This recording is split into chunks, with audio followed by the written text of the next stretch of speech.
Not that I have a lot of free time, but I decided to do some reno to the workshop.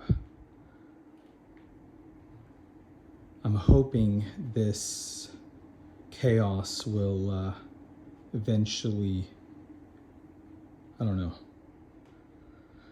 reach my expectations. Probably never will, but who knows.